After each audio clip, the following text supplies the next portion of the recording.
বাংলাদেশের রাজনীতি এখন নতুন মোড়ে দাঁড়িয়ে দীর্ঘদিনের অভিজ্ঞ নেতাদের পাশাপাশি এবার বিএনপি দিচ্ছে নতুন মুখদের সুযোগ। কারা তারা, কেন তাদের বেছে নিল তারেক রহমানের নেতৃত্বাধীন দল, আর এই নতুন প্রার্থীরাই কি বদলে দিবে বিএনপির ভাগ্য? চলুন শুরু করি ঢাকা ও বগুড়ার নতুন প্রার্থীদের গল্প দিয়ে। তারেক রহমান, বগুড়া ৬, দীর্ঘদিন যুব সংগঠক হিসেবে পরিচিত, এবারই প্রথমবার নির্বাচনী লড়াইয়ে। স্থানীয় যুব সমাজ তার প্রচারণায় উৎসাহী। মাসুদ রানা প্রধান, জয়পুরহাট ১, সামাজিক সংগঠন ও শিক্ষামূলক প্রকল্পের সঙ্গে যুক্ত, নতুন প্রজন্মের ভোটারদের মধ্যে জনপ্রিয়। জয়পুরহাট ২ থেকে এসেছে আব্দুল বারী, তিনি এলাকায় পরিচিত সমাজকর্মী, নতুন শক্তি হিসেবে ভোটে অংশ নিচ্ছেন।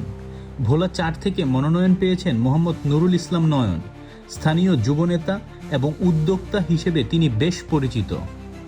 ঢাকা শহরের নতুন শক্তিতে আনা হয়েছে তানবীর আহমেদ রবিনকে, ঢাকা ৪-এ তিনি নির্বাচন করবেন।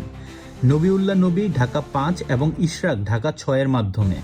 তাদের মধ্যে কেউ সমাজ কল্যাণে, কেউ কমিউনিটি সংগঠনে, আবার কেউ তরুণ ভোটারদের মধ্যে পরিচিত। বিএনপি চাইছে নতুন এই তরুণরা শহরের ভোটারদের সঙ্গে সরাসরি যুক্ত হোক। নারী নেতৃত্বে নতুন শক্তি আনা হচ্ছে সানজিদা ইসলাম তুলি, ঢাকা ১৪-তে। মাদার সংগঠন সমন্বয়ক এবং গুম মামলায় সোচ্চার ভূমিকা পালন করেছেন তিনি। নাটোর ১ থেকে মনোনয়ন পেয়েছেন ফারজানা শারমিন, যুব মহিলাদের মধ্যে জনপ্রিয়। বরিশাল ৪ থেকে মোহাম্মদ রাজীব আহসান প্রথমবার নির্বাচনী লড়াইয়ে অংশ নিচ্ছেন, স্থানীয় সমর্থকদের মধ্যে পরিচিত। এই নতুন মুখরা শুধু নির্বাচনী প্রার্থী নয়, তারা দলের নতুন শক্তি। যুবক, নারী, সমাজকর্মী, ৩ ধরনের নতুন শক্তি একসাথে। দলীয় কৌশল পরিষ্কার, যারা মাঠে কাজ করে তারা ভোটের মঞ্চে নেতৃত্ব দিতে পারবে।